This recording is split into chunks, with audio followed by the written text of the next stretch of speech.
Assalamualaikum warahmatullahi wabarakatuh.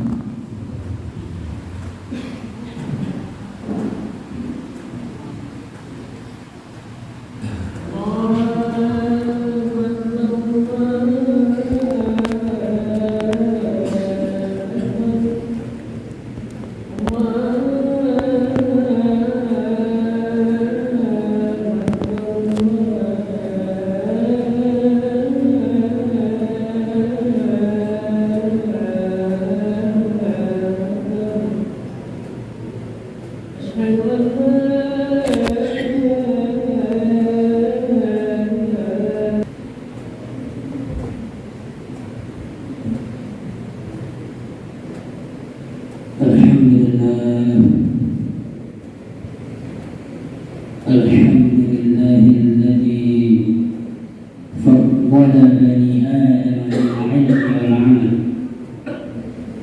'ala jami'il 'alam. Asyhadu an la ilaha illallah wahdahu la syarika lah wa asyhadu anna Muhammadan 'abduhu wa rasuluh. Allahumma salli wa sallim wa barik ala sayyidina Muhammad wa ala alihi wa sahbihi wa dhurriyyatihi wa sallam ajma'in. Amma ba'd. Fa ya ayyuhal muslimun rahimakumullah, usi nafsi wa iyyakum bi taqwallahi faqad faza al-muttaqun.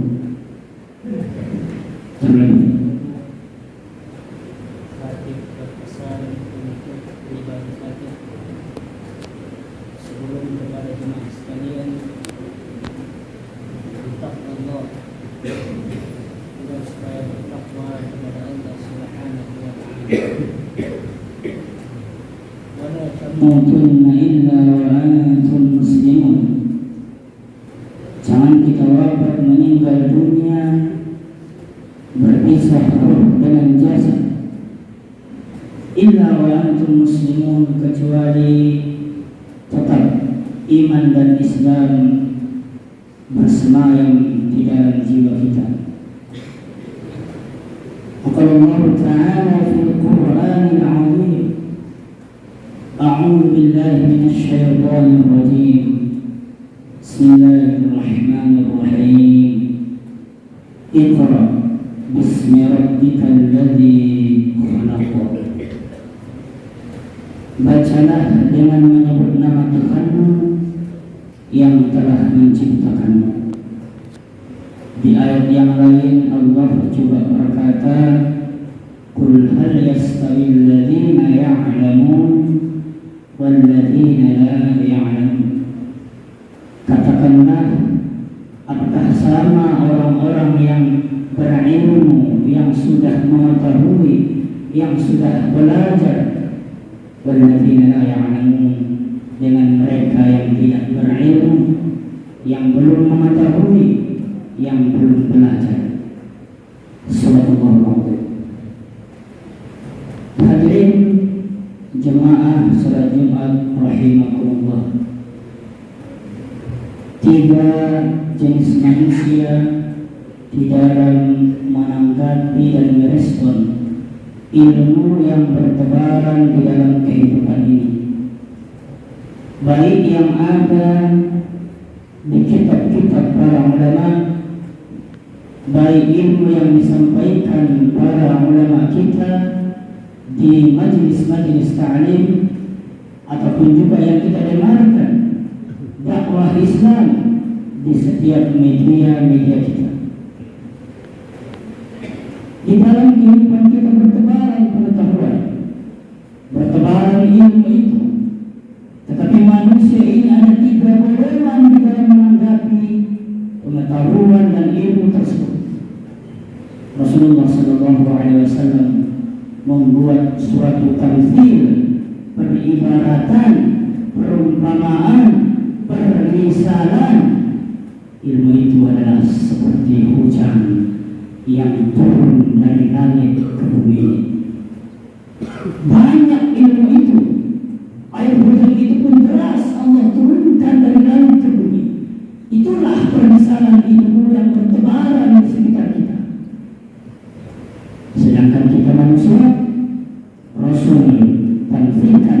ibaratkan seperti tanah yang menerima air di bumi ini. Ada 3 jenis tanah, ada 3 jenis manusia. Kita terlebih dahulu masuk kepada tanah supaya nanti kita bisa mengkategorikan manusia seperti apa.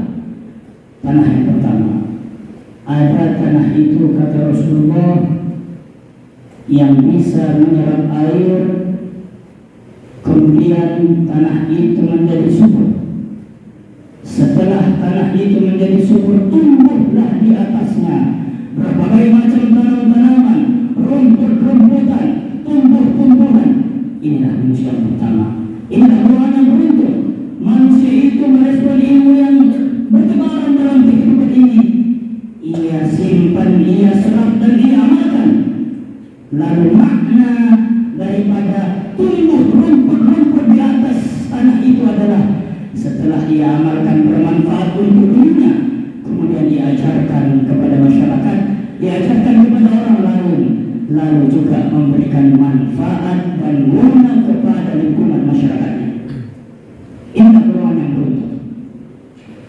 Golongan yang kedua, Rasul juga mengatakan ada tanah di permukaan bumi itu tidak bisa menyerap air. Hujan turun tapi tanah itu membuat air menggenang di atasnya seperti kolam. Sehingga dengan tergenangnya air itu, fanafa'allahu bihan nas fasyaribu wasaqau wasara'u, bermanfaat kepada manusia, bermanfaat kepada hewan, bermanfaat kepada binatang ternak. Maksudnya apa? Ada manusia golongan yang kedua ini, ia mempunyai ilmu, ia simpan ilmu itu dalam jiwanya, tapi ia tidak amalkan dalam kehidupannya, dalam perbuatannya, sehingga tidak memberikan manfaat untuk dirinya. Tetapi meskipun demikian, ada manfaat kepada orang-orang di sekitarnya, ada manfaat kepada orang lain. Tapi ketahuilah, Rasul tegaskan di hadis lain bahwasanya golongan yang kedua ini merugi. Untuk dirinya saja tak bermanfaat, meskipun memberikan manfaat kepada orang lain. Apa kata Rasulullah di hadis yang lain? Orang seperti ini berilmu, tetapi tidak mengamalkan ilmunya, seperti lilin yang membakar dirinya. Berapa banyak tukang jahit bisa menjahit daripada sinar lilin itu bermanfaat kepada orang lain. Berapa banyak orang tahu jalan tak masuk jurang gara-gara cahaya lilin itu, tapi tubuhnya sendiri ia bakar. Ada manusia golongan seperti itu. Kalau sudah Rasul jelaskan, ada, pasti ada. Kelak ilmu itu akan ditanya oleh Allah di padang mahsyar bagi orang yang telah menyimpan ilmu. Sudahkah engkau mengamalkan pengetahuanmu? Itu golongan yang kedua, golongan yang merugi. Kemudian golongan yang paling merugi, golongan yang ketiga. Na'udzubillah, semoga Allah menjaga kita, melindungi kita. Lam ra'sa wa lam yaqbal, kata Rasulullah SAW. Dia tidak mau memikirkan sedikit pun pengetahuan itu, dan juga tidak menerima ilmu yang bertebaran di majelis ta'lim yang disampaikan para ulama. Hadir pun ke majelis ta'lim tidak mau. Sudah merasa pintar, banyak ilmu, tapi kenyataannya tidak. Lam ra'sa wa lam yaqbal, tak menerima dan tak memikirkan daripada ilmu yang bertebaran di kehidupan ini. Kesombongan, keangkuhan telah merajalela di dalam jiwanya. Maka Rasul mengatakan inilah tanah yang bahan tanahnya saja bukan tanah subur. Kalau diumpamakan kepada tanah, kalau diumpamakan kepada tanah, dia bermaterial, berbahan batu cadas yang padat dan tempatnya pun di lereng-lereng perbukitan. Maka air hujan turun, ilmu datang, maka air itu tergenang pun tidak, menyerap air pun tanahnya tidak, karena batu cadas bahannya. Tempatnya pun di lereng-lereng, air hujan turun menampung tidak, turun saja air hujan itu. Apalagi dikatakan akan bermanfaat kepada orang lain, akan tumbuh rumput-rumput di atasnya, tanaman-tanaman di atasnya, tidak akan bisa, karena bahan tanahnya adalah batu yang padat. Semoga khutbah ini bermanfaat kepada kita, menjadi refleksi renungan ke depan agar supaya kita semakin mencintai majelis-majelis ta'lim, majelis-majelis ilmu, dan juga ilmunya para ulama yang benar yang bertebaran di sekitar kita. Semoga Allah menempatkan kita pada golongan yang pertama tadi. Fa'tabiru ya ulil absar la'allakum tuflihun.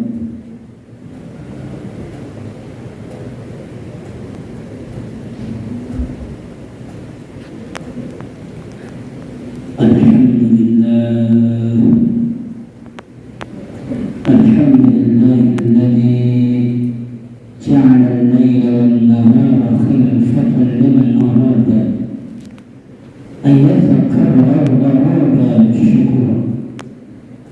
أشهد أن لا إله إلا الله وحده لا شريك له، وأشهد أن محمدا عبده ورسوله. اللهم صل وسلم وبارك على سيدنا محمد وعلى آله وصحبه وذريته وسلم أجمعين. أما بعد، فيا عباد الله، أوصي نفسي وإياكم بتقوى الله فقد فاز المتقون، ولا تموتن إلا وأنتم مسلمون. قال الله تعالى: أعوذ بالله من الشيطان الرجيم، إن الله وملائكته يصلون على النبي يا أيها الذين آمنوا صلوا عليه وسلموا تسليما. اللهم صل وسلم وبارك على سيدنا محمد وعلى آل سيدنا محمد كما صليت على سيدنا إبراهيم وعلى آل سيدنا إبراهيم، وبارك على سيدنا محمد وعلى آل سيدنا محمد كما باركت على سيدنا إبراهيم وعلى آل سيدنا إبراهيم في العالمين إنك حميد مجيد. اللهم اغفر للمسلمين والمسلمات والمؤمنين والمؤمنات الأحياء منهم والأموات برحمتك يا أرحم الراحمين. ربنا ظلمنا وترحمنا لنكونن من الخاسرين. اللهم استر عوراتنا اللهم اهدنا ربنا تقبل منا إنك أنت السميع العليم، إنك أنت التواب الرحيم. ربنا آتنا في الدنيا حسنة وفي الآخرة حسنة وقنا عذاب النار. وصلى الله على سيدنا محمد والحمد لله رب العالمين. عباد الله، إن الله يأمر بالعدل والإحسان وإيتاء ذي القربى وينهى عن الفحشاء والمنكر والبغي يعظكم لعلكم تذكرون. فاذكروا الله العظيم يذكركم ودعوه يستجيب لكم، ولا ذكر الله أكبر